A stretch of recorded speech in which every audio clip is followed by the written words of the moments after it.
और मैं ये वचन देता हूं कि जो तुम्हारे चरित्र को सुनेगा मैं कभी उसको कोई दुख विपत्ति नहीं दूंगा। कलयुग ने ऐसा कहा। तो 1 2 3 4 5 6 7 8 9 10 ये भी 10 बुलाते हुए उन्होंने 10 लिया। महाराज नल ने कहा धोखा क्यों? राधा वल्लभ श्री हरिवंश। तो आइए सुनते हैं दिव्य चरित्र। जो इस चरित्र को सुनेगा उसके जीवन में कलयुग दुख दोष बाधा नहीं पहुंचाएगा। राजा नल और दमयंती का दिव्य चरित्र सुनते हैं गुरु जी के मुख से। विषय में एक चरित्र वर्षों से चल रहा है। परम धर्मात्मा पुण्य श्लोक महाराज नल और उनकी पतिव्रता पत्नी दमयंती जी। कलयुग ने विचार किया हमारे राज्य में हमारे शासन में कोई धर्मात्मा सुख प्राप्त कर सके ये मुझे बर्दाश्त नहीं है। क्रोधावेश में आकर उसने निश्चय किया महाराज नल को मैं ऐसी विपत्ति में फंसाऊंगा कि दुख ही दुख मिले। 12 वर्ष तक वो देखता रहा, कोई भी दोष नहीं मिला जिससे महाराज नल की बुद्धि को भ्रष्ट कर सके। एक दिन चूक हो गई, राजकार्य के चिंतन में मगन होने के कारण लघु शंका किया और अपवित्र दशा में सूर्य अर्घादि तर्पण आदि किया तो ये दोष हो गया। इसी दोष में कलयुग उनकी बुद्धि में प्रवेश कर गया। उनके जो भ्राता छोटे भ्राता थे पुष्कर, उनके हृदय में जाकर प्रेरित किया और जुआ खेलने के लिए उन्होंने द्यूत कीड़ा के लिए ललकारा। क्षत्रिय धर्म के अनुसार ललकार सहन करना उनके स्वभाव में नहीं होता। महाराज नल और पुष्कर की द्यूत कीड़ा हुई, सब कुछ हारते चले गए, राज्य भी हार गए, अपने शरीर के आभूषण वस्त्र भी हार गए। फिर उसने कहा दमयंती को दांव पे लगा दो। उन्होंने कहा ऐसा मैं अधर्माचरण नहीं कर सकता। उसने कहा सैनिकों से इनको नगर के बाहर निकाल दिया जाए, राज्य में घोषणा करवा दी अगर कोई थोड़ा भी सत्कार जल भोजन देगा उसे प्राण दंड दिया जाएगा। भयानक विपत्ति। कुछ ही दिनों में चक्रवर्ती राज्य भोगने वाला राजा गली का भिखारी बना दिया कलयुग। कोई पानी भी के लिए नहीं पूछ सकता। जिनके आगे सर झुकाते थे उनका कोई आदर नहीं। नगर से निष्कासित वन में जब भयानक जहां सिंह रीछ भालू आदि नाना प्रकार के जीव जो पीड़ा पहुंचाने वाले हैं, वहां उन्होंने विचार किया कि हमारी पतिव्रता पत्नी मेरे कारण दुख को क्यों प्राप्त करे। संध्या का समय था, पास में एक खंडहर था उस जंगल में। वहां जाकर के उन्होंने कहा देखो ये मार्ग जाता है पहाड़ी के पीछे से सरोवर, फिर एक ऋषियों का आश्रम मिलेगा, वहां से फिर आप किसी भी नगर में जाकर के आप रह सकती हैं। क्योंकि मेरे ऊपर विपत्ति आई है, मुझे लगता है तुम्हें दुख नहीं भोगना चाहिए। उनका महाराज जो आपकी शरण में है पतिव्रता है उसका त्याग करना उचित नहीं है। उनका ये तो हमने आपको ऐसे बता दिया मार्ग, आप शयन कीजिए। वो बहुत ही दुखी थी क्योंकि राज्य छिन गया था और कई दिनों से भोजन भी नहीं मिला था, तो उनको नींद आ गई। महाराज नल उनको वहीं छोड़ करके आधा वस्त्र उनके शरीर का लेकर के जंगल में भटकने लगे। कैसे समय कटे। विपत्ति का समय बड़ा दुखदायी होता है। ये विपत्ति तभी आती है जब हम भगवान के भजन से विमुख होते हैं। अगर प्रभु का भजन चल रहा है तो कलयुग की गति नहीं है कि उसकी बुद्धि का स्पर्श कर सके। कलयुग की गति नहीं कि कोई बाधा डाल सके। दमयंती जी ने वहां से मार्ग में चलते हुए फिर आगे ऋषियों के दर्शन किए। ऋषियों ने उनसे कहा कि तुम चिंता मत करो, ये विपत्ति का समय भी बदलेगा, तुम्हें महाराज मिलेंगे, तुम्हारा राज्य मिलेगा। इतना कहकर वो आश्रम सहित अंतर्धान हो गए क्योंकि वो सब दिव्य ऋषि थे, केवल संबोधन करने के लिए उनकी आंखों के सामने प्रकाशित हुए थे। वो भटकती हुई जंगल में घूम रही थी कि एक व्यापारियों के दल को देखा। व्यापारी दल में पीछे पीछे छुप के चली कि ये कहीं किसी नगर को तो जाएगा ही। एक सरोवर के समीप निर्मल जल देखकर व्यापारियों ने वहां अपना कैंप लगाया। रात्रि में जंगली हाथियों के द्वारा आक्रमण होने पर बहुत से व्यापारी नष्ट हो गए। उन व्यापारियों ने विचार किया कोई अमंगल प्राणी हमारे साथ है जिससे ऐसा अनिष्ट हुआ। जब ये बात सुनी तो दमयंती जी वहां से चल पड़ी कि मैं ही यहाँ पीछे पीछे चल रही हूं, अगर इनको पता चलेगा तो हमारी प्राण हानि कर देंगे। आगे चलकर देखा तो कुछ ब्राह्मण लोग नगर की तरफ जा रहे थे, उनके पीछे चली। विदर्भ देश में प्रवेश किया। वहां की राजमाता महल से देख रही थी कि एक विक्षिप्त स्त्री जो बड़ी ही सुंदर सुशील नवयुवती है, कुछ लोग पीछे उनके लगे हुए कंकड़ मार रहे हैं, उनको लग रहा है पागल है, क्योंकि वो शोक से ऐसी व्याकुल थी। राजमाता ने कहा कि मेरा पता नहीं स्वाभाविक क्यों आकर्षण हो रहा है, इस युवती को महल में बुलाया जाए। आदर के साथ उनको जब सामने दासियों ने ला करके प्रणाम करवाया तो राजमाता ने पूछा, देखने से तुम ऐसा नहीं लगती हो कि विक्षिप्त हो या कोई विशेष परिस्थिति में फंसी हुई, तुम्हारा मुख कमल ऐसा अनुभव कराता है कि तुम तेजस्विनी हो और कोई देवी हो। तो उनका नहीं, महाराज नल द्युतक्रीड़ा में हार चुके हैं और दमयंती सहित वन में चले गए हैं और मैं उन्हीं के महल में सुखपूर्वक निवास करती थी। ये नहीं बताया मैं दमयंती हूं, उन्हीं की सेवा में थी। अब जब वो चले गए तो मेरा कोई आश्रय नहीं बचा।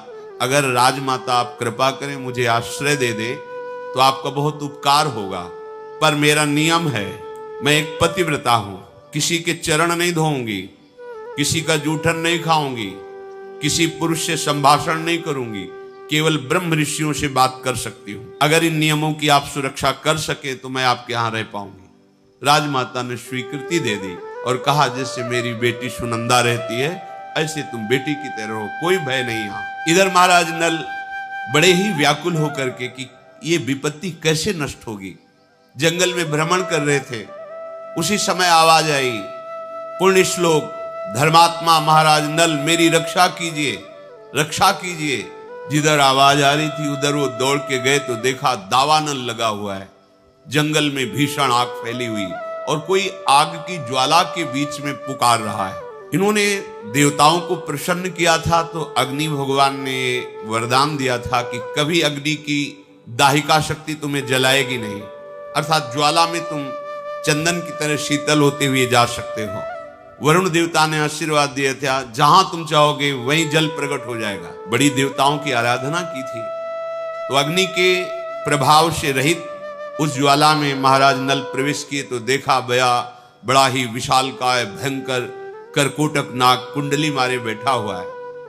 नाग ने कहा, महाराज मुझे बचा लीजिए, मैं चल नहीं पा रहा हूं क्योंकि मुझे देवर्षि नारद का शाप हो गया है। मैंने उपहास कर दिया देवर्षि नारद का। संतों का उपहास करना पुण्य नाशक होता है। उस दिन से मैं जड़ की तरह यहीं पड़ा हूं। अब ये दावानल लग गया, मैं एक कदम भी नहीं चल सकता। मैंने देवर्षि से प्रार्थना की थी कि मुझे क्षमा कर दो, तो उन्होंने कहा था जब महाराज नल तुम्हें दर्शन देंगे तो उसी समय तुम हमारे शाप से मुक्त हो जाओगे। तो आप मुझे उठा करके यहां से बाहर कीजिए, मैं शाप मुक्त भी हो जाऊंगा और तुम्हारा मंगल करूंगा। मैं सबसे तेजस्वी नाग, सबसे बड़ा जहरीला, मेरा नाम करकोटक है। महाराज नल ने कहा, तुम इतने भयंकर विशाल कायों में तुम्हें कैसे उठा सकता हूं। उन्होंने कहा कि आप उठाइए, मैं आपके लिए बहुत हल्का हो जाऊंगा। गोद में उठाकर जब बाहर किया रखने लगे तो उन्होंने कहा, नहीं, पहले तुम अपने कदम गिनो फिर रखो, जब मैं रोक दूं तब रुक जाना। तो 1 2 3 4 5 6 7 8 9 10 जे भी 10 बुलाते हुए उन्होंने डस लिया।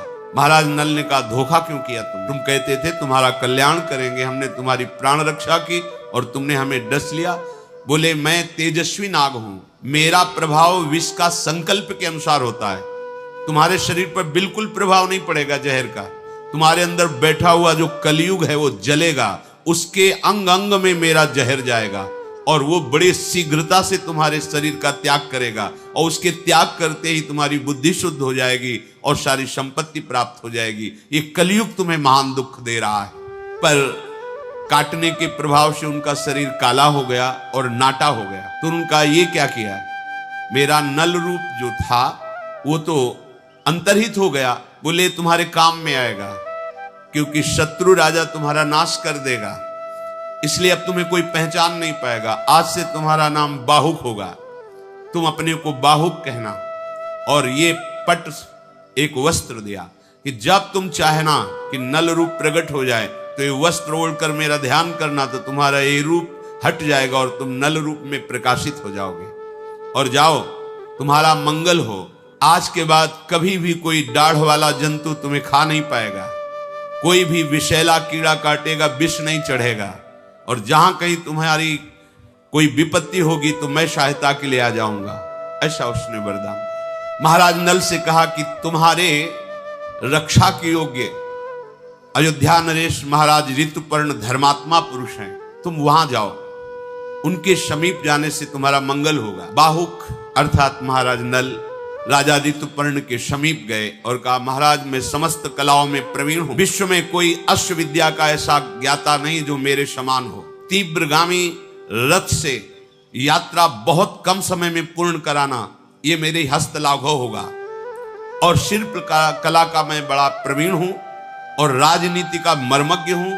आपको जब कभी कोई सलाह की जरूरत होगी तो मैं सलाह भी दूंगा, आप मुझे रख लीजिए, मेरा नाम बाहुक है, अपने सारथी के पद पर रख लीजिए। उन्होंने स्वीकार कर लिया। महाराज नल जिस समय जुआ खेल रहे थे तो दमयंती ने देख लिया था कि अब इनकी बुद्धि अपवित्र हो गई है, इसलिए अपने कुमारी और कुमार इंद्रसेन और इंद्रसेनी को अपने पिता के पास भेज दिया था मायके, और अपने सारथी जो महाराज नल के सारथी थे उनका नाम वार्ष्णे था, उनसे कहा था कि तुम रथ और घोड़े और हमारी पुत्र पुत्री को पिता के पास छोड़कर वहां से चले जाना, और जहां तुम अच्छा समझना वहां रुकना जब तक हमारा समय न बदले, और जब समय बदल जाए तो तुम पुनः अपने सारथी पद पर आकर विराजमान हो जाना।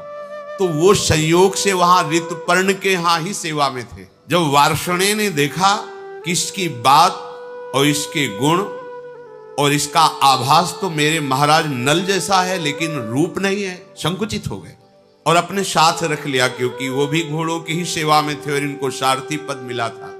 इधर दमयंती जी के हृदय में बड़ी वेदना हो रही थी कि मैं तो महल में रह रही हूं लेकिन मेरे पति प्राणेश्वर पता नहीं किस विपत्ति को सह रहे हो। महाराज भीम दमयंती के पिता थे।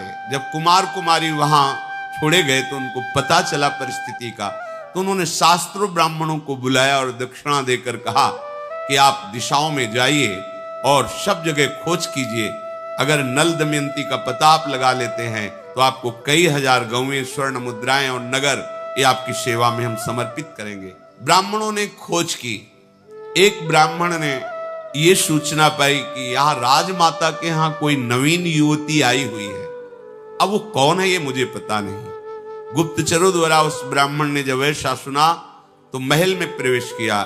ब्रह्म ऋषियों को महल में कोई रोक टोक नहीं होती थी, किसी भी राजा के महल में जा सकते हैं। वहां जाकर राजमाता से कहा, तुम्हारे यहाँ कोई नवयुवती दासी आई हुई है, हम दर्शन करना चाहते हैं। जब देखा तो बचपन से उन्हें देख रहे थे दमयंती को, क्योंकि वहीं राज दरबार के पुरोहित थे। देखते ही उन्होंने कहा, बेटा तुम अपने मस्तक को धोइए, क्योंकि मस्तक में इनके एक दिव्य चिन्ह था जो बचपन से वो पहचानते थे। जेवी धोया तो समझ गए दमयंती है। राजमाता से कहा, ये कोई दासी या सैरेंद्री नहीं है, ये महाराज पुण्य श्लोक नल की पत्नी महारानी दमयंती हैं और ये भीम राजकुमारी हैं जो बड़े पराक्रम से युक्त है। ये तुम्हारा सौभाग्य है जो दमयंती जी तुम्हारे यहाँ सेवा में रहे। ये परिचय प्राप्त करके वो तो बहुत प्रसन्न हुई कि हमारा अत्यंत सौभाग्य है, और मुझे पता है कि दमयंती तो मेरी बहन की ही पुत्री निकली, मेरे द्वारा कोई त्रुटि नहीं हुई, अर्थात दासी की तरह हमने व्यवहार नहीं किया। ये बड़ा कृपा रही जो हमारी बुद्धि ऐसी रही। अब बेटा तुम बिल्कुल निश्चिंत रहो, ये महल तुम्हारा, संपत्ति तुम्हारी। उन्होंने कहा, नहीं, अब हमें अपने पिता के पास जाना है, क्योंकि मुझे महाराज नल की खोज करनी है। ब्राह्मण के साथ पिता के पास पहुंचे। पिता ने उन्हें बड़ा आदर सत्कार किया।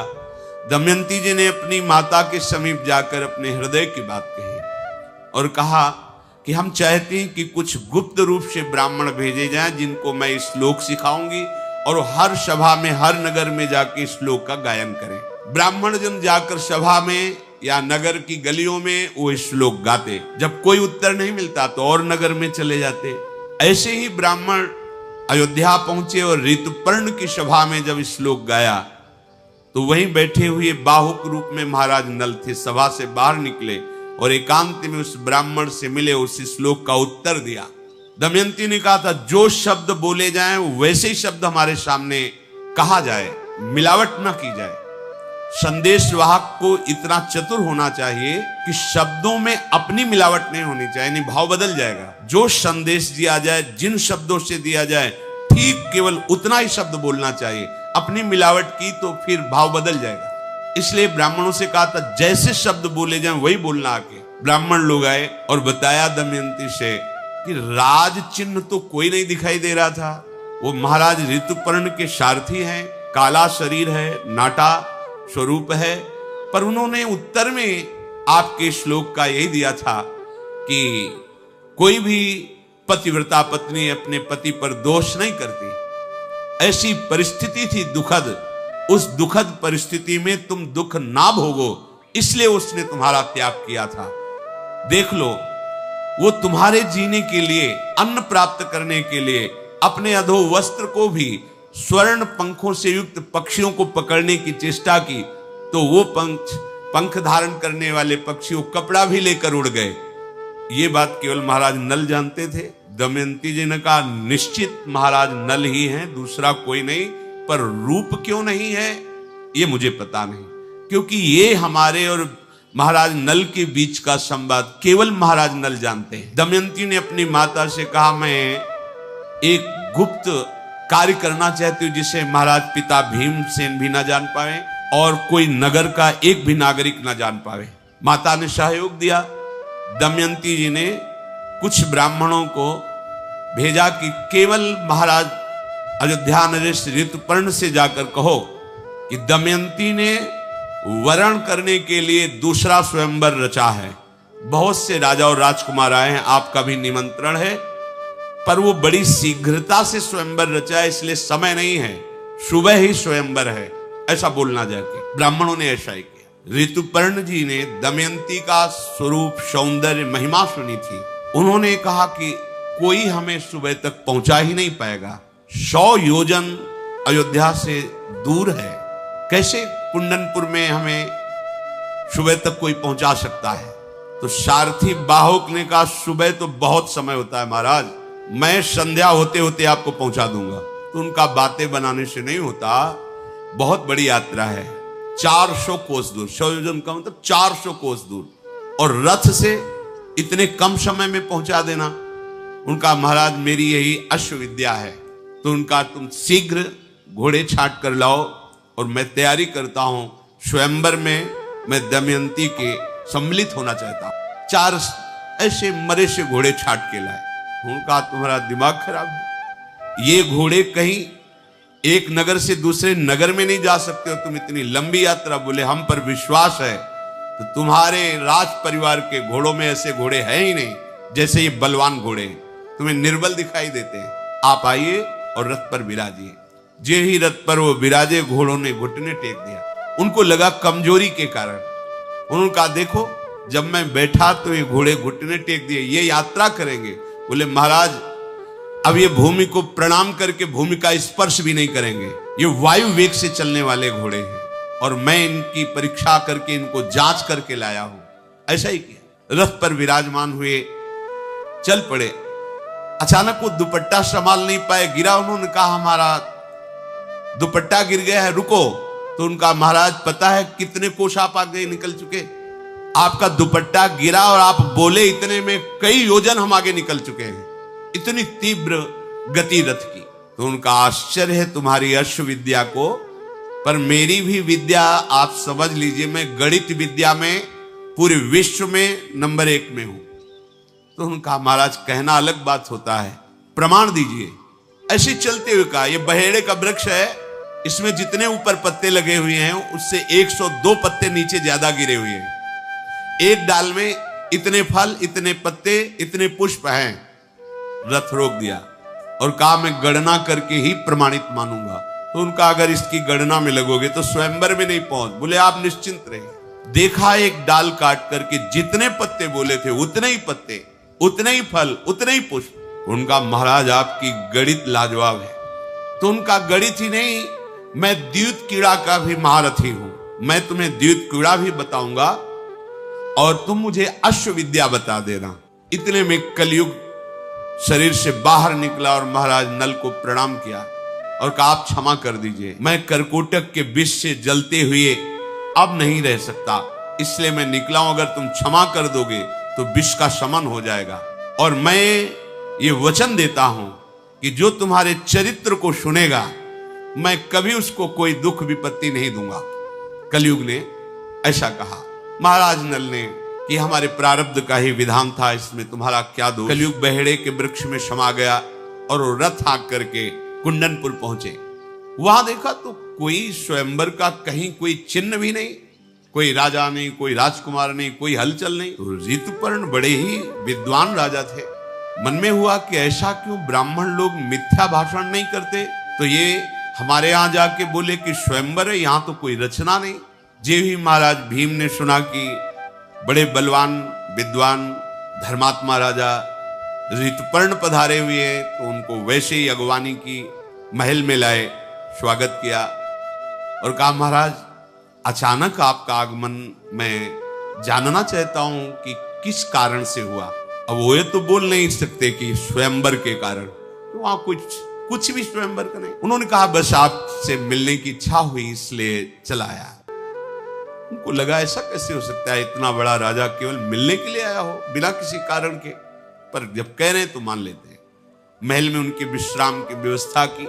रथ को एकांत में जहां अश्वशाला थी वहां खड़ा करके घोड़ों को छोड़ा और सेवा में बाहुक जो महाराज नल हैं वो लग गए। घोड़ों की रखवाली करने वाले बाहुक को दासी के द्वारा दमयंती ने कहा कि आप इनकी चेष्टाओं पर नजर रखना। यद्यपि मेरा हृदय कह रहा है कि महाराज नल पधार चुके हैं, रथ की घड़घड़ाहट से मुझे अनुभव हो गया ऐसा रथ केवल महाराज नल चला सकते हैं। पर यहां 3 दिखाई दिए, एक महाराज ऋतुपर्ण, दूसरे वार्ष्णे और तीसरा वो जो काला और नाटा।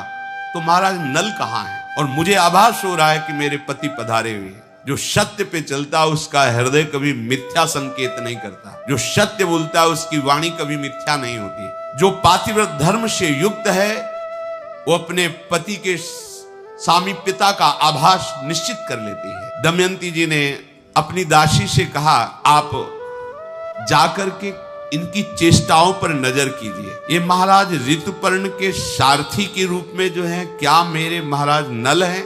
पर महाराज नल तो बड़े तेजस्वी गौरांग बदन और ये काले रंग के।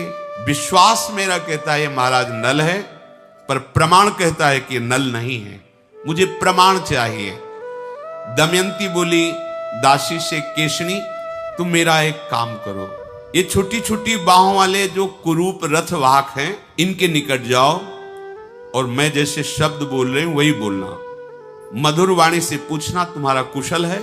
साथ ही उनके नेत्रों को देखना, उनकी चेष्टाओं को देखना। और फिर मुझे मेरी जो शंका है कि मेरे महाराज नल हैं पर बाहरी प्रमाण नहीं है, फिर मैं जैसा विचार करूं फिर वैसा तुम करना। इनके सामने एक बात कहना कि जब एक ब्राह्मण ने ऋतुपर्ण की सभा में श्लोक सुनाया था तो तुमने उत्तर दिया था, तुम उस विषय को कैसे जानते हो? वो दूती बड़ी सावधानी से गई और बाहुक को प्रणाम करके बोली तुम्हारा कुशल हो, तुम स्वस्थ हो, तुम्हें यात्रा में कोई विघ्न तो नहीं हुआ? मैं आपको देखकर बहुत प्रसन्न हूं, पर हमारी जो स्वामिनी है दमयंती वो जानना चाहती कि जब ब्राह्मण ने अयोध्या में श्लोक गायन किया और आपने उत्तर दिया, आप उसको कैसे जानते हैं?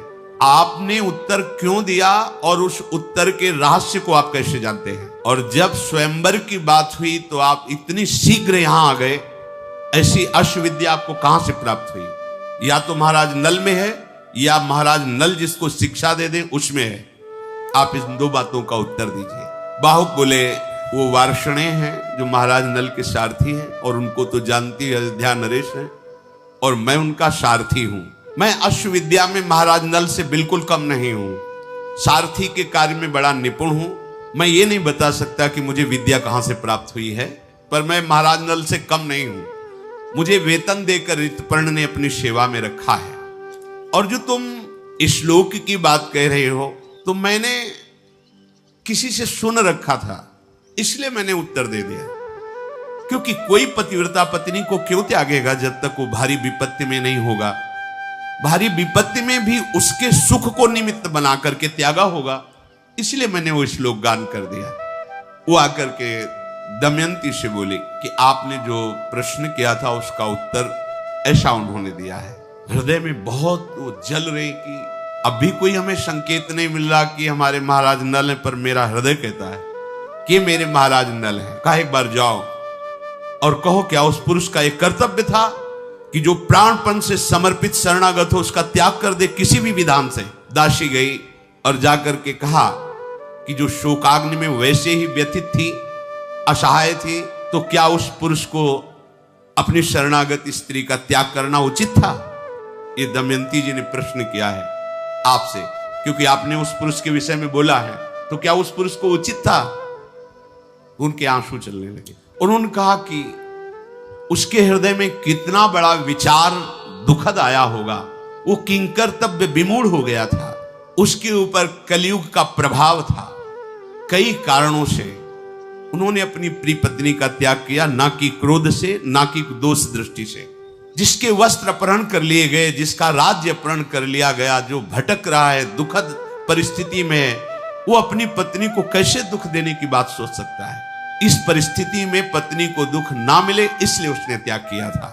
दमयंती जी ने जब ये उत्तर सुना तो उनका महाराज के सिवाय बात कोई कह नहीं सकता। फिर जाओ, उसकी परीक्षा करो, अब की बार कुछ बोलना मत, बस खड़ी रहना। जब वो कोई कार्य करे तो उसके कार्य पर दृष्टि रखना। उनको बोलो कि हमारे यहां कोई भूखा नहीं रह सकता, तुम आए हो, थक गए हो, भोजन पाइए, पर सब कच्चा लेके जाना, कुछ भी पका नहीं होना चाहिए। और जब वो पकाएं तब तुम थोड़ा सा निकाल कर मेरे पास ले आना और उनकी पकाने की विधि को देखना। वो आग्रह करें तो भी उनको जल और अग्नि, ये दो की सुविधा मत देना। तुम्हें जो जो लक्षण दिखाई दे वो अक्षरशः मेरे से आके कहना। दमयंती के ऐसे कहने पर उनकी दासी केशनी वहां गई और बाहुक से कहा कि हमारे यहां भूखा कोई नहीं रह सकता। महाराज तो महल में पा रहे हैं, आप स्वयं बना लीजिए। कुछ फल और कुछ रांधने की वस्तुएं जो भोजन में वो रखी और कहा आप स्वयं अपने अनुकूल बना लीजिए, आपको कैसा अनुकूल पड़ता है वो आप अपने अनुकूल बना लीजिए। पात्र रख दिए, भोजन रख दिया, ना किसी पात्र में जल ना कोई अग्नि। बाहुक ने ऐसे पात्रों को स्पर्श किया, जल भर गया, क्योंकि वरुण देव का आशीर्वाद था, तुम जैसे ही जल का चिंतन करोगे वहीं जल प्रकट हो जाएगा। खाद्य पदार्थों को धो करके और जे ही चढ़ाया और अग्नि का चिंतन किया तो अग्नि प्रकट हो गई। बिना कोई लकड़ी ईंधन के अग्नि स्वयं प्रकाशित हो रही है। इन चेष्टाओं को देखा, आश्चर्यचकित हो गई और वो अपने हाथ से अग्नि को संभाल रहे हैं। हाथ में कोई अग्नि जल नहीं, क्योंकि उनका वरदान था, जितना जल चाहिए उतना ही जल प्रकट हो जाता था। आश्चर्यजनक बात कि उनके हाथ में जो फूल स्पर्श हो जाए कभी मुरझाएगा नहीं, मसल दे तो भी फूल मसलेगा नहीं और सुगंधित और खिल जाएगा। पुण्यात्मा पुरुष थे। ये अद्भुत लक्षण देख करके वो शीघ्रता पूर्वक आई और दमयंती जी से कहा कि बाहुक की ये चेष्टाएं हमने देखी है। उनकी चेष्टाओं में दमयंती जी ने पूरे महाराज नल की शक्ति को देखा कि ये पावर तो केवल महाराज नल को प्राप्त है। उनका एक और परीक्षा करो, उनके पकाए हुए भोजन को लाओ, क्योंकि धर्मराज ने आशीर्वाद दिया था उस भोजन में अमृत का स्वाद मिलेगा। चारों देवता, देवराज इंद्र, अग्नि, वायु और धर्मराज, ये चारों बहुत प्रसन्न थे महाराज नल पर। बातचीत में लगाकर चतुर्दासी ने थोड़ा सा भोजन निकाला और वो दमयंती को जाके दिया। दमयंती ने जे ही पाया उन्होंने कहा पक्का पक्का ये महाराज नल है। अब मुझे पूर्ण विश्वास हो गया, अब कोई संशय नहीं, ये महाराज नल हैं। और वो व्याकुल होकर के रोने लगे। किसने से कहा है इंद्रसेनी और इंद्रसेन कुमार कुमारी को ले जाओ, उनके समीप जाओ, देखो उन बच्चों के साथ कैसी चेष्टा करते हैं। इंद्रसेना और इंद्रसेनी को जो ही समीप ले गए, महाराज नल जो बाहुक रूप में थे कई वर्षों बाद अपने बच्चों को दौड़ पड़े, दोनों बच्चों से लिपट करके बहुत जोर जोर से रोने लगे। फिर एकदम सावधान हुए और दासी से कहा बड़े प्यारे बच्चे हैं, मैं अपने बच्चों से बिलग हूं, इसलिए इन बच्चों को देखकर मुझे अपने बच्चों का प्यार आ गया, इसलिए दुलार किया। देखो तुम बार बार यहां मत आओ, बच्चों को ले जाओ और यहां मत आओ, कहीं कोई शंका न कर ले, अब दोबारा यहां मत आना। वो बच्चों को लेकर चली गई और पूरा वैसे बताया कि महाराज ऐसी ऐसी चेष्टा करके रोने लगे थे। महाराज नल जो बाहु के रूप में हैं, दमयंती ने अब निश्चय किया कि अब मैं दर्शन करूंगी, अब कोई संशय नहीं, मेरे महाराज नल ही है। मां से कहा, मां ये जो बाहु सारथी है, अब संदेह नहीं, मैंने परीक्षा करके देख लिया है, मेरे पति महाराज नल हैं, सारे लक्षण महाराज नल के हैं, केवल रूप नहीं है, इसलिए मैं स्वयं जाकर के देखना चाहती हूं, पर जब तक आपकी आज्ञा नहीं होगी तब तक मैं ना उनके पास जा सकती हूं ना उनको बुला सकती हूं। आप आज्ञा कीजिए, मैं जाऊं या आप बुला दीजिए उनको महल में। दमयंती के ऐसा कहने पर महारानी ने विदर्भ नरेश भीम को यह सूचना दी कि आपका आदेश मिले तो महल में उनको बुला लिया जाए। उनका आदेश हो गया। महाराज नल को राजभवन के भीतर महल में लाया गया।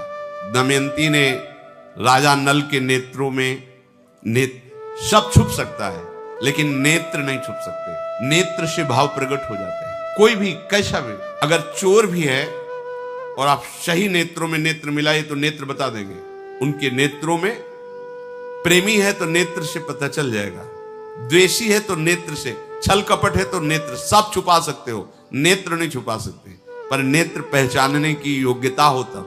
दमयंती जी ने जे ही नेत्र मिलाए, महाराज नल के नेत्रों से आंसू बहने लगे। दमयंती जी ने कहा, ऐसा कोई धर्मज्ञ पुरुष नहीं है जो अपनी प्रिया को अकेले में दुखद परिस्थिति में छोड़कर चला जाए। केवल एक ऐसे महाराज नल ही हैं जो अचेत अवस्था में अपने प्रति पूर्ण अनुराग रखने वाली पतिव्रता पत्नी का त्याग करके चले गए। मैंने कभी जीवन में मिथ्या नहीं बोला, स्वप्न में भी किसी पुरुष का चिंतन नहीं किया, आज तक कभी एक अपराध नहीं किया। दमयंती कैसी देवियां होती थी और मैंने स्वयं उनका वर्ण किया है, फिर उनका क्या कर्तव्य है कि हमें त्याग दे। दमयंती जी ऐसी बातें कह रही हैं, महाराज नल की आंखों से अश्रु बह रहे हैं। दमयंती उत्तर दीजिए। तो उनका, तुम्हें पता चल ही गया है कि मैं हूं, मुझे पता चल गया है कि तुम जान गई हो कि मैं हूं। तो आप देखो, राज्य नष्ट हो गया, सारी विपत्तियां थी। अगर उस समय कलयुग मेरी बुद्धि में बैठा था और मैं तुम्हें त्याग न देता तो पता नहीं कौन से संकट में तुम फंस जाती, इसलिए मैंने तुम्हारा त्याग किया था। मैंने धर्म से चल करके, तपस्या के द्वारा कष्ट सह करके कलयुग को परास्त कर दिया है। अब हमारे दुखों का अंत हो गया है। ये पापी कलयुग जिसकी भी बुद्धि में बैठ जाता है उसका सर्वनाश कर देता है। इसने मेरा सर्वनाश कर दिया। मैंने तो कुछ किसी का बिगाड़ा नहीं, पर ये बैठ करके हमारा ये युग धर्म का प्रभाव है। एक ही उपाय है जिससे इसके प्रवाह से आप बच सकते हो, ये बहा के ले जाएगा। कलयुग केवल नाम आधारा, सुमिर सुमिर नर उतर ही पारा। यदि नाम जप करोगे तो तुम्हें कलयुग का प्रभाव परास्त नहीं कर पाएगा। ये अपने प्रवाह में प्रवाहित, मान लीजिए बड़ी दुर्गति हो, ये तो जीवन की बात है, मरने के बाद जो गति होती है आप उसको ये मत समझिए कि नहीं नहीं कोई नरक नहीं, कोई गति दुर्गति नहीं होती, तुम्हारे कहने से नहीं होगा। यहां तुम अपराध करते हो तो जेल मिलती है ना, पहले तुम्हारी पिटाई होगी, फिर तुम्हारा मुकदमा चलेगा, फिर सजा सुनाई जाएगी, आजीवन कष्ट भोगोगे, एक गलती का फल आजीवन। तो जैसे कहा जाता है कि हजारों वर्ष तुम्हें नरक भोगना पड़ेगा। अब लगता है अरे ये तो बातें केवल बना रहे हैं, तो गलती तो तुमने एक की थी, आजीवन कारावास क्यों मिला? तो सोचो, यहां एक गलती अगर साबित हो गई हिंसात्मक, व्यभिचारात्मक, तो उसका परिणाम आपको जीवन भर क्लेश भोगना पड़ता है।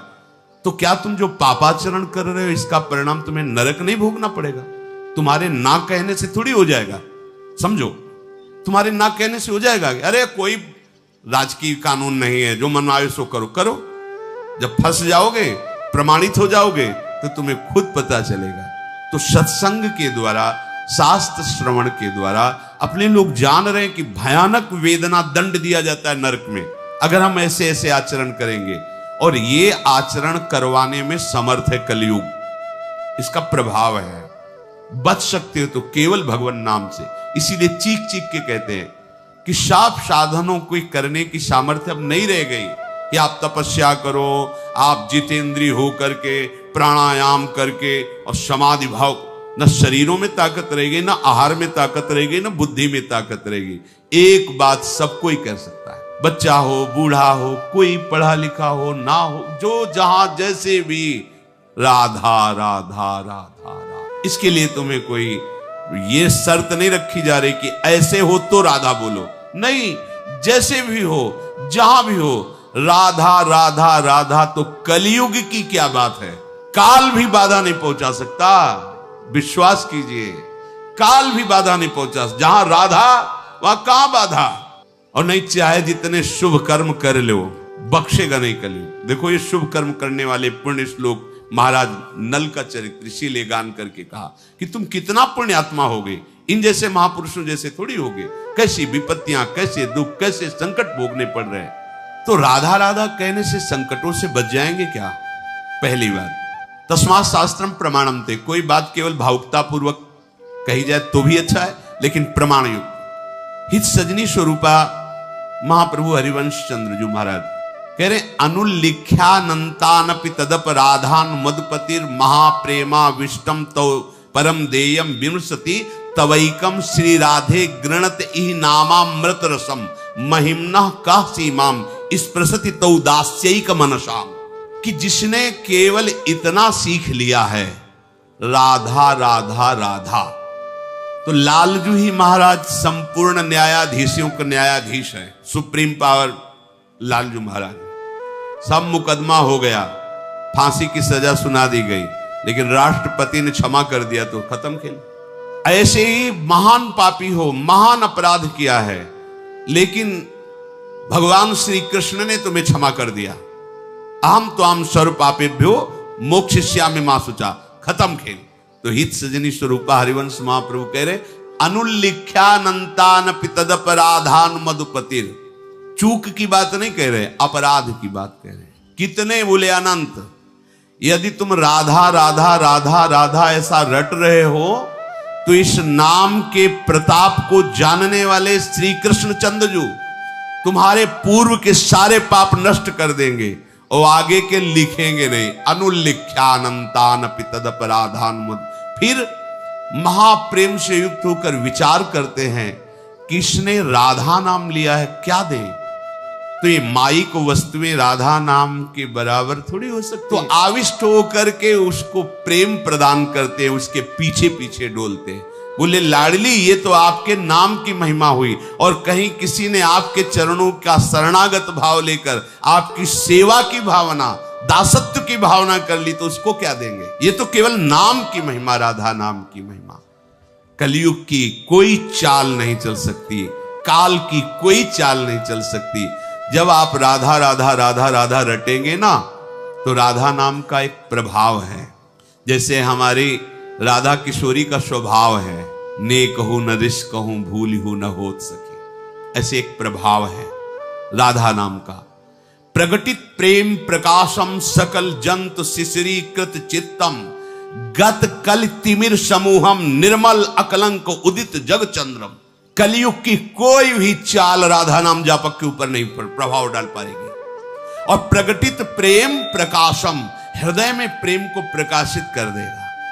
ऐसा ज्ञान का चंद्रमा शीतलता प्रदान करते हुए उदय होगा, कोई भी अज्ञान की आकर्षणकारी मायामयी वृत्तियां आपको परास्त नहीं कर पाएंगी। विशद चंद्र तारा तने शीतल किरण प्रकाश, अमृत सींचत मम हृदय सुखमय आनंद रास। सुखमय आनंद रास सकल जन शोक हर, समुझ जाए शरण ते डरत ना काल डर। दियो दांति न भय द्वंद दुख सब घटे, नित नित नव नव प्रेम कर्म बंधन कटे।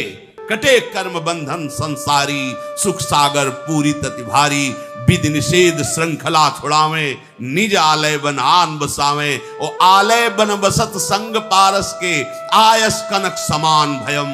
मांगो मन मनसी दास अपनी करी, पूरन काम सदा हृदयम। हो गई बात, श्री जी के पास पहुंच गए।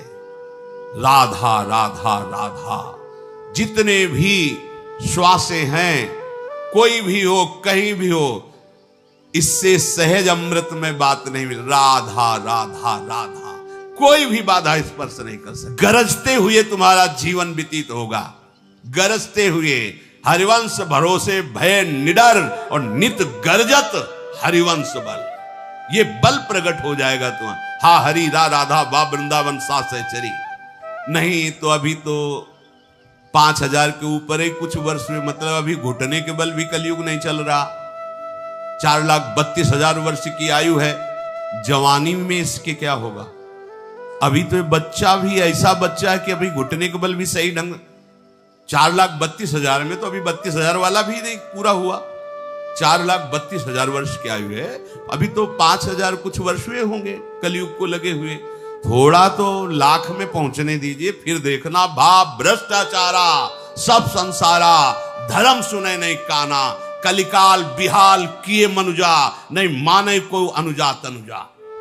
आने तो दो, ये मत सोचो कि अगला जन्म होगा तो हम भजन करके सिद्ध हो जाएंगे। बिना भजनानंदी सिद्ध महापुरुषों के आश्रय के भजन होता ही नहीं। भजन कोई छोटी मोटी बात नहीं। और कलिकाल का जैसा प्रचंड रूप बढ़ता चला जाएगा, ये सब अपने को नहीं मिलेगा। जो भगवत साधन चाहिए, ना आहार मिलेगा, ना संग मिलेगा, ना ऐसे महापुरुषों का सानिध्य, हम कैसे चल पाएंगे? अभी अवसर है, निकल चलो। ये बुद्धि को भ्रष्ट करने वाला कलयुग यहाँ का सम्राट है। अगर बच सकते हो तो केवल भगवान नाम से, दूसरा कोई उपाय नहीं, कोई उपाय नहीं। जगह जगह वर्णन किया गया। कृतयुगे ध्यायते विष्णुम त्रेतायाम यजतई मखई द्वापरै परिचर्यायाम कलौ तद्धरि कीर्तनात्। अन्य युगों में ध्यान की महिमा, पूजा सेवा की, यज्ञ की महिमा, लेकिन कलयुग में एक ही बात केवल बचा सकती, नाम जप। नाम दूसरा, नाम जप करो, नाम कीर्तन करो, नाम गुणगान करो। महाराज नल ने कहा दमयंती जी से कि मैंने अपने उद्योग से, तपस्या से कलयुग को परास्त कर दिया, अब हमारे दुखों का अंत ही है, ऐसा समझो। आप हमें क्षमा करना। कोई भी प्रेमी अपने प्रीतम पर क्रोध नहीं करता, उसकी चेष्टाओं में दोष दर्शन नहीं करता। अर्थात आप हम पे दोष मत देखो कि हमने तुम्हारा त्याग किया है, तुम्हारे सुख के लिए तुम्हारा त्याग किया है। ये जो तुमने पूरे देश में फैलाया कि तुम दूसरा स्वयंवर करना चाहते हो, ये बात मुझे नहीं पची। महाराज ने कहा, क्या ऐसे पवित्र हृदय वाले को दूसरा स्वयंवर करने की बात भी सोचनी चाहिए? ये बात सुन करके दमयंती जी कांप गई। और उनका तुम्हें पता होना चाहिए, ये कहीं सूचना नहीं कि मैं स्वयंवर कर रही हूं। ये केवल आपको लाने के लिए, केवल आपके महाराज ऋतुपर्ण के पास, ये ना यहाँ हमारे पिता को पता है, ना पूरे देश को किसी को पता है। ये केवल आपको पता है और महाराज ऋतुपर्ण को, क्योंकि ऋतुपर्ण आएंगे तो आप आएंगे, इसलिए मैंने ये बात कही थी। वस्तुतः यहाँ कोई स्वयंवर नहीं, किसी को सूचना नहीं गई है। ये योजना केवल आपके दर्शन के लिए हमने की थी कि आपको हम कैसे ढूंढ निकालें। मैं अच्छी तरह जानती हूं कि इस जगत में पातिव्रत धर्म का पालन कैसे किया जाता है। अगर आपको थोड़ा भी संशय हो तो जिन देवताओं की आपने आराधना की, वही देवता मेरे भी हैं। मैं उन देवताओं से प्रार्थना करती हूं, मैं सत्य हूं, पवित्र हूं, मन वचन कर्म से कभी किसी पुरुष का भी चिंतन नहीं किया, तो प्रकट होकर साक्षी दे कि मैं पवित्र हूं। जे ही ऐसा कहा तो त्रिलोकी में विशेष शक्तिशाली 3 देवता, वायु देवता, सूर्य देवता, चंद्र देवता प्रकाशित हुए और उन्होंने कहा कि एक एक शब्द परम पवित्र है दमयंती का। कहीं इनके मन में, वचन में, कर्म में, तीनों में अन्य भाव नहीं। उत्तम के बस असमन माही सपन हुआन पुरुष। कैसी मर्यादा, कैसे सतित्व, कैसा पातिव्रत धर्म। इसीलिए सारी सिद्धियां प्राप्त हो जाती हैं। जो एक यति को गति होती, वही एक सती की होती है। एक महात्मा कश्यप नाम के थे, वो तपस्या कर रहे थे। एक वृक्ष के नीचे बैठे ध्यानस्थ थे, तो एक बगुली ऊपर से बीट कर दिया तो उनके माथे पे गिरा। वो बड़ी गुस्सा आई, ऐसे देखा वो बगुली भस्म हो गई, गिरी और जल गई। वो लगा पावर आ गया हम में, उठे और चल पड़े। ये पावर नहीं संतों का, नहीं, कोई भूल ना करे। पावर ये है कि हमको सभा के बीच में मारा, अपमानित किया, और हम हृदय से प्रभु से प्रार्थना करके उसको परम पद पहुंचाएं। ये हमारा सामान, ये हमारा तपस्या है, ये हमारा बल है, यही हमारा विषय है। हमारा विषय ये नहीं कि कोई हमारे प्रतिकूल हो जाए तो उसका मंगल हो जाए, नहीं। अगर कोई हमें गाली देता है, हमारा अपमान करता है, हमारी निंदा करता है, तो हमारी साधुता इसी बात की है कि उसका मंगल हो, उसका कभी अमंगल ना हो। ये नहीं कि उसको भस्म कर दिया, उसको दंड दे दिया, या अपने तपोबल से विघ्न डालकर उसके जीवन को मिटिया मिट कर दिया। ये राक्षसी भाव संतों में नहीं होता, कभी नहीं। देखो ठाकुर हरिदास जी को मार कोड़े खून से लथपथ हैं, 22 बाजारों में कोड़े मार मार करके जान से मारने की चेष्टा कर रहे हैं। बोले हरि बोल करता है। मुस्कुरा कर देखा, बोले अब तुम्हारा कल्याण हो जाएगा। तुमने 2 बार हरि बोला ना, अब देखो अभी तक उनको अपनी चिंता नहीं, चिंता है कि इन जल्लादों का कल्याण के। हरि बोल बोला। ईसा मसीह जी को क्रूस पे टांगा गया, अश्रुधारा चली। निज जनों ने पूछा, प्रभु क्या आपको बहुत पीड़ा हो रही? तो उनका हाँ, हृदय में। इस शरीर के लिए नहीं, मैं इनके लिए ईश्वर से प्रार्थना कर रहा हूं कि जिन्होंने मुझे क्रूस पर टांगा है, इनको क्षमा करना, इनकी बुद्धि शुद्ध करना, इनको सदैव सुख प्रदान करना। प्रभु ये आपके बच्चे अज्ञानी हैं, इनको कभी दंड ना देना। ये है महात्मा का सुर, ये है महात्मा के सुर। थोड़ी की बगुली ने हग दिया, उसे भस्म कर दिया। मानते हैं तपस्या में बल है, पर तपस्या अबोध प्राणियों की हिंसा करने के लिए है क्या? अब वो अहंकार से उठे और एक घर में भिक्षा के लिए गए, आवाज लगाई भिक्षाम दे। तो घर से एक बहू निकली, उसने कहा महाराज कुछ क्षण रुकिए, अभी अभी आपकी व्यवस्था करते हैं भिक्षा की। और दूसरे दरवाजे से उनके पतिदेव पधारे, तत्काल वो भूल गई। पतिदेव का आगमन होते ही उनकी परिचर्या में रह गए। जब उनको जल पिला लिया तब कहा, आपके घर के द्वार पर भिक्षावृत्ति के लिए कोई भिक्षुक महात्मा खड़े हैं, आपकी आज्ञा हो तो उनको भिक्षा दे आए। उनका अवश्य अवश्य, अगर आप पहले बता देती तो आप पहले ही चली जाती। उनका नहीं, हमारा पहला कर्तव्य है आपकी सेवा करना। वो आपके भवन में आए, इसलिए आपसे आदेश की आवश्यकता है। नजदीक गए तो बहुत गुस्सा हुए वो, क्योंकि बगुली को जला चुके थे ना। उन्होंने कहा इतना विलंब कैसे हुआ? तो उनका महाराज मैं एक पतिव्रता हूं, मेरे लिए मेरे पति से बढ़कर कोई नहीं है। अगर आपको भिक्षा देने आई तो उनके भवन में आप आए, इसलिए मेरा आपके प्रति आदर भाव पति के भवन में आने के कारण, और मेरे पति पधारे तो मैं उनके स्वागत में उनको बैठाया, जल पिलाया, फिर आदेश लेकर। तो मुझे जानती नहीं हो? तो जानती हो, वो पेड़ की बगुली मत समझ लेना। उस देवी ने कहा, वो पेड़ की बगुली मत समझ लेना कि तुम गुस्सा से देखोगे भस्म हो जाओ। अभी तुम बच्चे हो, अभी तुम्हें पता ही नहीं तपस्या किसे कहते, धर्म किसे कहते। एक अबोध प्राणी को भस्म करके तुम अपने को सिद्ध समझ। होश उड़ गए उनके, क्योंकि वहां कोई था नहीं। अब तो घबरा गए, हाथ जोड़ा और कहा, देवी तुम तो एक घर की बहू हो, श्रृंगार की हुई, ना कोई तपस्या, ना तुम कैसे जानती हो? बोले मुझे तीनों कालों का ज्ञान है, केवल अपने पति की आराधना करने पर। मैं अपने पति को भगवान मानती हूं, मन वचन कर्म से उनकी सेवा में रहती हूं, कभी मिथ्या छल कपट नहीं करती, इसलिए मुझे पूरा तीनों काल का ज्ञान है। क्या हुआ है, क्या हो रहा है, क्या होगा, तीनों का ज्ञान है। अभी तुम अबोध हो, तुम्हें ज्ञान की आवश्यकता है। कहां जाऊं? बोले जाओ, एक व्याध है, उन व्याध के पास जाओ, वो तुम्हें बताएंगे कि ज्ञान किसे कहते हैं। व्याध हमें ज्ञान देगा, ब्रह्म ऋषि वो। बोले जाओ तो तुम। वहां गए तो शुरू था, कितने किलो चाहिए? बोले आधा किलो। बोले ये ज्ञान देगा? और चलने लगे तो उनका, सुनो सुनो महाराज, वो पतिव्रता ने भेजा है ना, थोड़ी देर रुको, ग्राहक निपटा ले, फिर आपसे बात करते हैं। बिना फोन का। बोले बताओ, हम तो यहाँ त्रिकाल स्नान करते हैं, प्राणायाम, संध्या, गायत्री, तप, और ये मांस वेश्या इसको पता है? जब तो बोले मुझे बड़ा आश्चर्य हुआ, आपको कैसे सिद्धि प्राप्त हुई? बोले मैं अपने माता पिता को भगवान मानता हूं, 8 पहर उनकी सेवा करता हूं, व्याध कुल में जन्मा हूं, इसलिए कुल का कर्म करता हूं, कोई हिंसा नहीं करता हूं, कोई झूठ छल कपट नहीं करता हूं। घर ले गए तो सिंहासन में बूढ़े माता पिता थे, साष्टांग प्रणाम किया और दिखाया कि मैं 8 पहर जैसे भगवान की सेवा की जाती है, अपने माता पिता की सेवा करता हूं, इनको मैं अपना भगवान मानता हूं, इसलिए मुझे तीनों काल का ज्ञान प्राप्त हो गया। जैसे पुंडरीक जी अपने माता पिता को भगवान मान, तो विठ्ठल भगवान उनके दर्शन देने के लिए आए थे। अगर हम अपने धर्म से युक्त हैं तो धर्म का बड़ा प्रताप होता है। दमयंती जी ने कहा मेरी पवित्रता को प्रमाणित करने के लिए तीनों देवता प्रकाशित हो गए, सूर्य, चंद्र, वायु, महाबली वायु, और कहा मैं प्रमाण देता हूं, साक्षी हूं। क्योंकि सूर्य चंद्र क्यों प्रकट हुए? रात्रि में भगवान चंद्र की साक्षी रहते, दिन में भगवान सूर्य, और दिन रात्रि दोनों के साक्षी वायु देवता होते हैं। वायु के बिना जी नहीं सकता कोई, इसलिए प्रधान तीन देवता प्रकट हुए और कहा आज तक मन वचन कर्म से दमयंती जी ने कभी किसी और का चिंतन ही नहीं किया।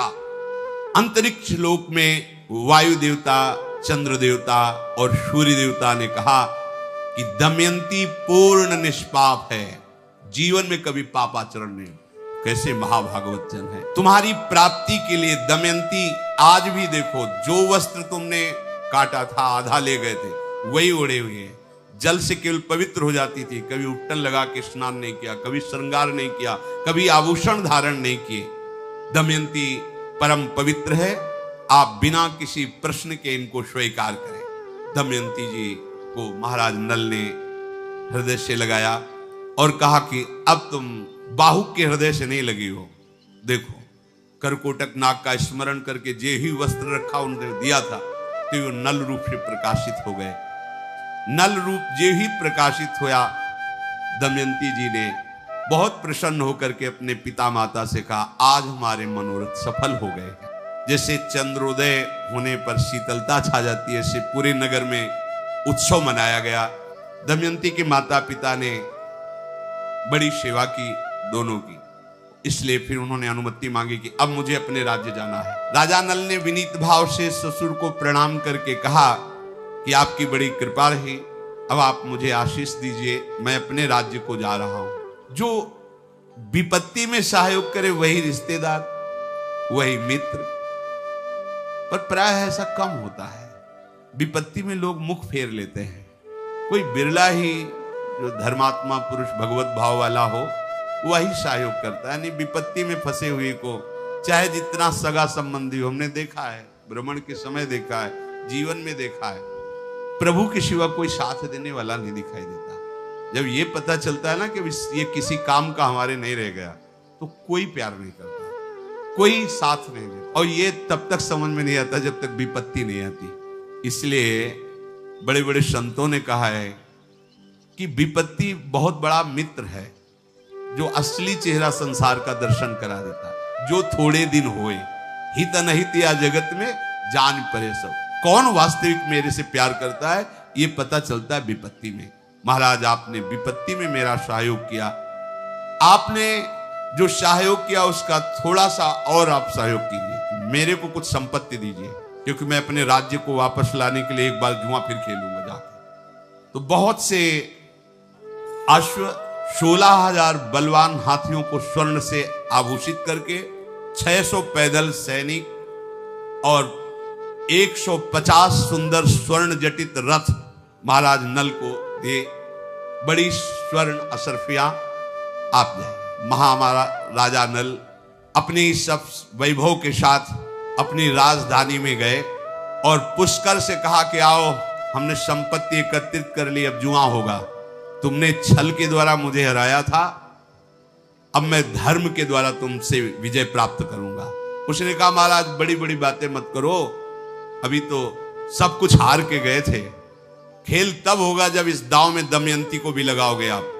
महाराज नल ने कहा दमयंती मेरे प्राण संपत्ति सब एक दांव में, और तेरे प्राण और राजधानी, राज परिकर, राज खजाना एक दांव में, एक ही बार का पासा पड़ेगा। मैं अपने प्राणों सहित दमयंती पूरा वैभव तुम्हारा, चाहे मार देना या सुरक्षित रखना ये तुम्हारे ऊपर बात। तुम्हारे प्राण, तुम्हारा राज्य खजाना ये सब मेरा, एक दांव, जो जीते। अब तो पूरी सभा में जो दबे हुए महाराज नल के वफादार जन थे सब हाँ खेलना पड़ेगा इसे, क्योंकि ये धर्म कहता हुआ है कि जो हारा है वो कभी भी आकर ललकारे तो उसको दाव देना चाहिए, खेल खेलना चाहिए। ये धर्म का विषय है। पुष्कर आओ तुम अब हमारे सामने, अगर तुम द्वित कीड़ा नहीं खेलना चाहते तो आओ हमारे तुम्हारे द्वंद्व युद्ध होगा। जो विजयी होगा वो सब संपत्ति का अधिकारी बनेगा। उसने कहा महाराज तो तैयार कर लो दमयंती को हमारी दासी बनाने के लिए, क्योंकि वो देख चुका था कि सब कुछ जीत चुके हैं। महाराज नल ने कहा गलत शब्द का उच्चारण नहीं, असंबद्ध प्रलाप बिल्कुल नहीं, पहले आप दांव खेलिए, जुआ प्रारंभ कीजिए। व्यर्थ का समय नष्ट करने पर हो सकता है हम तुम्हें दंड दे दें। अगर हार गए तो एक शब्द नहीं बोलूंगा, हमारे प्राण ले लेना, दमयंती ले लेना, पूरा वैभव ले लेना। कलयुग की चाल में पुष्कर ने विजय प्राप्त की थी, वस्तुतः महाराज नल से किसी भी तरह वो विजय प्राप्त नहीं कर सकते। जो ही एक दाव रखा गया पासे महाराज नल की तरफ, एक ही दाव में था, दोबारा नहीं खेलना, अब तो पूरा राज खजाना। महाराज नल ने कहा बोलो, तुमने छल कपट करके हमें इतना दुख दिया था, अब क्या करें, तुम्हारा क्या करें। वो चरणों पे गिर के कि आखिरकार बड़े भाई हो, तुम्हारा मन हो प्राण ले लो, तुम्हारा मन हो जीवन दो। उनका नहीं, आदि संपत्ति जाओ, धर्म ये नहीं कहता, जाओ तुम सुखपूर्वक जियो, आधी राजधानी का शासन तुम संभालो, जाओ। हम ये जो प्रसंग सुनाया महाराज नल का, ये इसलिए सुनाया, श्री भगवान ने एक श्लोक में कहा कि शुभ और अशुभ ये दोनों कर्म तुम्हें केवल दुख ही देंगे। यद्यपि शुभ का फल सुख होता है और अशुभ का फल दुख होता है, लेकिन जो यहां शुभ का फल सुख होता है वो भी दुख ही होता है, क्योंकि दुखालयम अशाश्वतम, ये दुखमय ही है। जैसे एक रास्ते में संत जा रहे थे तो उन्होंने देखा कि एक स्वर्ण सर्पियों से भरी थैली है, तो एक शिष्य ने उठाया, देखा अरे स्वर्ण सर्पियां, प्रसन्न हो गया। महाराज चुप, वहीं रख, वहीं रख। उनका क्यों?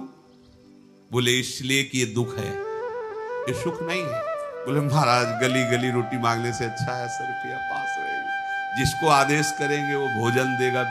बोले दुख है। प्रायः श्रद्धावान पुरुष ही गुरु के वचनों पर विश्वास करते हैं, क्योंकि गुरु दूर की देख के कह रहे हो, तुम नजदीक की देख के कह रहे हो, तो तुम्हें नजदीक में लगता है क्या संकट है। ये बावराईपन तो है कि मिली हुई संपत्ति का त्याग कर रहे हैं, कह रहे नहीं चाहिए, और अभी हमको कहेंगे कि जाओ गांव से रोटी मांग के लाओ। ये क्या है? गुरुजनों की बात पर यदि विश्वास होगा तो परिणाम में आप समझोगे, मार्ग में हो सकता है आप न समझ। उन्होंने शिष्य से कहा तुम देखना चाहते हो कैसी विपत्ति है, कैसा दुख है ये? बोले प्रभु मुझे तो सुख ही नजर आ रहा है, इसमें क्या दुख नजर आ रहा है। छुप जाओ झाड़ियों में, थोड़ी देर नाम जप करते हुए देखना ये कैसी विपत्ति है। 4 घोड़सवार निकले वहां से, उन्होंने देखा थैली, उतरे, अरे उसमें स्वर्ण सर्पिया है। बोले यार तो फिर तो आनंद आ गया, अब हम यहीं रुकते हैं, आज यहीं खान पान होगा। सुनो तुम जाओ बाजार और अच्छे अच्छे पदार्थ लाओ, कुछ पेय पदार्थ लाओ, खाया पिया जाए, फिर यहां से चलेंगे। बोले 2 लोग रुको, 2 लोग जाओ, 2-3 सर्पियां उससे ले ली, ढेर सारी सर्पियां, 2 लोग उनके पास अस्त्र शस्त्र, वो गए लेने। दोनों ने विचार किया ये 4 हिस्से लगेंगे, अगर 2 लगे तो कैसा रहेगा। बोले बढ़िया, तो ऐसा करते जहर मिला देते, उनके भोजन हम लोग पा लेते, कह देंगे हम लोग तो पाया है, आपके लिए लाए हैं, दोनों में जहर मिला देते, वो दोनों पाएंगे, मरेंगे, आधा आधा हो जाएगा। बोले पक्का। ऐसा ही किया, उसमें हलाल जहर मिला दी। इधर दोनों बोल रहे कि अगर 2 हिस्से लगे तो कैसा रहेगा। बोले बढ़िया रहेगा। बोले आते ही शूट कर देना, वो कर देंगे। वो भोजन में 2 के लिए जहर मिला के ला रहे मारने के लिए, और इन दोनों ने आते ही दोनों को गोली ठोक दी। दोनों उधर मर गए, नजदीक गए, बोले अभी तो मरी गए हैं, भोजन पा लेते हैं, फिर आराम से चलते हैं। बढ़िया पेय पदार्थ और भोजन पाया, दोनों वहां मर गए। गुरु ने कहा देखा, चारों मर गए। देखा, ये है विपत्ति, और ये जब तक पड़ी रहेगी कितनों की जान ले लेगी। ऐसे ही हम लोग जिसे सुख समझते हैं वही हमारी दुर्गति का कारण बना हुआ है, क्योंकि भगवान ने इसका नाम दुखालयम रखा है। तो सुख कैसे हो सकता है? इस दुखालय में शुभ अशुभ कर्मों के परिणाम से तुम्हारा मंगल नहीं होने वाला। कैसे मंगल होगा? बोले चित्तस्य ही प्रसादेन हंति कर्म शुभाशुभम प्रसन्नात्मात्मनि स्थित्वा सुखमानन्त्यमश्नुते। जब कोई मनुष्य अपने चित्त को प्रभु के चरणों में, उनके नाम में लगाता है, उसका हृदय पवित्र होने लगता है, और उसके शुभ और अशुभ दोनों कर्म नष्ट हो जाते हैं। ये बात महामहिमामयी है, इसके सामने कोई बात नहीं। चित्तस्य ही प्रसादेन हन्ति कर्म शुभाशुभम। अशुभ कर्मों को तो हम बाधा समझते हैं और शुभ कर्मों को नहीं समझते। नहीं, बिल्कुल वैसे ही शुभ कर्म बाधा है जैसे अशुभ कर्म है। अशुभ कर्म लोहे की जंजीर है, शुभ कर्म सोने की जंजीर है। तो सोने की जंजीर में खंभा में बांध दिया जाए, चाहे लोहे की जंजीर में, बात तो दुख तो दोनों में है। कैसे नष्ट होंगे शुभ अशुभ कर्म? जिसका चित्त प्रभु से जुड़ गया है। तो प्रसादेन हृदय में प्रसन्नता जागृत होती, पवित्रता जागृत होती है। और भगवत भजन हन्ति कर्म शुभाशुभम, शुभ अशुभ कर्म का नाश कर देता है। ये बात पकड़ो भाई। आप जहां भी जाते हैं, जहां भी किसी संत महात्मा के पास, किसी तीर्थ में, किसी भगवत विग्रह के दर्शन हेतु, या कहीं किसी डॉक्टर या किसी झाड़ फूक, कहीं भी एक ही उद्देश्य होता है, दुख की निवृत्ति हो जाए।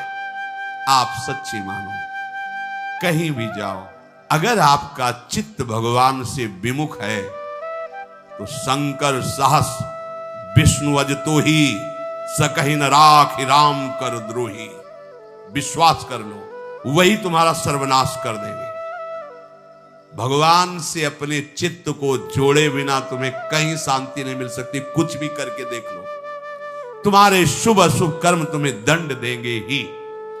शुभ अशुभ कर्म से बचने का एकमात्र उपाय है प्रभु के चरणों का आश्रय लेकर नाम जप कर। हन्ति कर्म शुभाशुभम। आगे कह रहे, लक्षणम तू प्रसादस्य यथा तृप्तः सुखम स्वपेत निवाते वा यथा दीपो दीपेत कुशल दीपितः। जैसे अच्छे अच्छे भोजन को पाकर तृप्त हुआ मनुष्य आराम से सोता है, ऐसे ही जब कोई खूब भजन करता है और उसके शुभ अशुभ नष्ट हो जाते हैं तो उसका मन चंचलता रहित होकर, कामना रहित होकर विश्राम को प्राप्त। पायो परम विश्राम राम समान प्रभु नाही। इसी की चाह में भटक रहे हो, देश विदेश दौड़ भाग जितनी, मन विश्राम को प्राप्त, आनंद युक्त हृदय हो जाए। और ये संसार के भोगों में, संसार के संग्रहों में हो ही नहीं सकता जब तक प्रभु का भजन नहीं करोगे। प्रभु का भजन करने से कैसा आनंद मिलता है, जैसे भूखा आदमी अच्छे अच्छे पदार्थ पाकर शीतल छाया में सो रहा हो, ऐसे ही हृदय में वो विश्राम, वो सुख मिलता है। व्यास भरोसे कुंवरी के सोवत पाव पसार। वायु रहित स्थान में जैसे दीपक रख दो, बिल्कुल हिले डुले बिना वो लौ चलती रहती है। भजन तुम्हारा तभी परिपक्व माना जाएगा जब भरी सभा में, भीड़ में, बाजार में आपके मन की स्थिति प्रभु में कैसी हो, वायु रहित स्थान में रखे हुए दीपक के लौ की तरह। भजन की पूर्णता किसमें यहां बता रहे हैं? जब आपके मना स्थिति हो, जैसे वायु स्थान में दीपक रखा है, बिल्कुल एक तार लो जल रही, ऐसे एकदम अखंड तेल धारावत भगवत चिंतन चल रहा है। चाहे सभा में हो, चाहे एकांत में हो, चाहे बाजार में हो, चाहे निर्जन में हो। इसके लिए सबके लिए साधारण उपदेश है ये। साधारण शब्द इसलिए प्रयोग कर रहे हैं कि असाधारण भी साधना होती है। जो असाधारण साधना होती है उसमें रात्रि के 1 या 2 के बीच में जग जाया जाता है। पूरी दिनचर्या, जैसे आप सब कृपा पात्रों की, श्री जी की कृपा से यही दिनचर्या चल रही है। क्योंकि जब हम यहाँ 2:45 बजे, तो यहाँ सब रंगोलियां बनी हुई, तो मतलब है कि 2 बजे 1:30 बजे से शुरू किया होगा, तभी तो ऐसा। लेकिन साधारण दिनचर्या प्रत्येक प्राणी के लिए कह रहे हैं। अगर आप आनंद चाहते हो तो पूर्व रात्रे परेचयु युंजाना सततम मनः। 8 पहर होते हैं, तो 8 पहर में एक पहर 3 घंटे, 8 × 24, तो दिन का पक्ष 12 घंटे, 4 पहर, 4 × 3 = 12। रात्रि का पक्ष 12 घंटे, उसमें कह रहे हैं कि 3 घंटे रात्रि लगने पर और 3 घंटे रात्रि जाने पर केवल भजन करना चाहिए। अर्थात 10 बजे जैसे सो जाए तो 11, 12, 1, 2, 3, 4 6 घंटे हो गए। 4 बजे के बाद सबको जग जाना चाहिए। जो संसार में 4 बजे के यहाँ 4:15 तो सत्संग शुरू होता है। 4 बजे सबको जग जाना चाहिए। अगर आप 4 बजे नहीं जगते, सूर्य उदय हो जाता है, आप सो रहे हैं, तो आपकी बुद्धि नष्ट होगी, आपकी आयु नष्ट होगी, अकाल मृत्यु होने की संभावना रहेगी, शरीर रोग ग्रसित होगा और दरिद्रता आपका पीछा नहीं छोड़ेगी।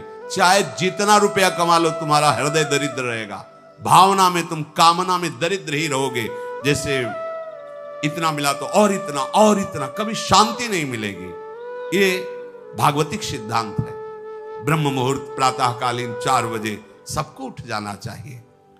और जो निरंतर भजन करना चाहता, लघ्वाहारो विशुद्धात्मा, भोजन उतना पाना चाहिए कि भोजन पाने के बाद अगर आप खड़े हो तो आपको ये नहीं लगना चाहिए कि पेट में वजन पहुंच गया है।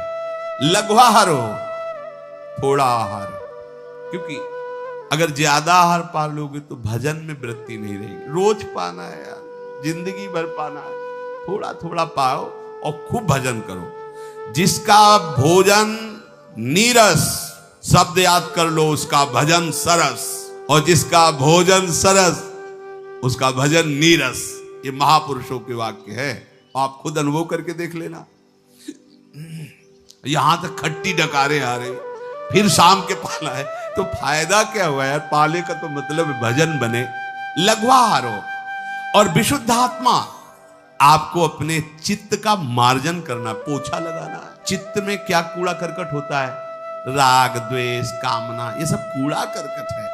देखो, उपासक को इतनी सामर्थ्य रखनी चाहिए कि जैसे कल किसी ने हमें गाली दी, अपमान किया, और आज फिर उसके दर्शन हो, तो आपको भूल जाना चाहिए कि कल इसने गाली दी थी। राधे श्याम, राधे श्याम। तो लगे क्या खोपड़ी है इसकी, कल तो गाली दिया था, आज उसको कोई फर्क नहीं, तो तुम्हारी साधना ठीक है। जगत ग्रीवा ऐसे नहीं झुका देता, इसलिए झुकाता है कि जहां हम फेल है वहां तुम पास हो। ये बात संत का स्वभाव, साधक की महिमा इस बात में नहीं कि अपने तप का प्रयोग, अपनी पवित्रता का प्रयोग दूसरों को दुख देने के लिए करे। जैसे प्यार भरी मां अपने बच्चे को कभी कष्ट दे ही नहीं सकती, ऐसे साधुते होए न कारज हानि। बच्चा भले गुस्सा में आके मां के बाल नोचे और मां को पीटने की भी कोशिश करे, पर मां के दिल से अगर यंत्र लगा के देखो तो उस बच्चे को उस समय भी आशीर्वाद ही दे रही होगी। भगवान तुम्हारा मंगल करे। ऐसी अनंत माताओं जैसा प्यार गुरुदेव संतों के हृदय में होता है। देखो ना कैसे कैसी पीड़ाएं दी गई संतों को, पर उन्होंने यही मनाया तुम्हारा मंगल हो। तो आप अपने जीवन को सुखद बनाने के लिए और जीवन के परिणाम को महासुखद बनाने के लिए भगवान श्री हरि के चरणों का आश्रय लेकर निरंतर भजन करने का अभ्यास करें। राधा वल्लभ श्री हरिवंश अगर आप अंत तक देख रहे हो तो धन्यवाद। जितने भी लोग देख रहे हो, लाइक, शेयर, सब्सक्राइब जरूर कीजिए। अगर आपको ये दमयंती और राजा नल का दिव्य चरित्र पसंद आया होगा तो शेयर, लाइक, शेयर, सब्सक्राइब जरूर कीजिए। सभी लोगों को राधे राधे। भगवान मंगल भवन है, सबका मंगल करेंगे, सबके दुखों को मिटाएंगे, सबके संकटों को मिटाएंगे। एकमात्र वही ऐसी सामर्थ्य रखते हैं, दूसरा कोई नहीं।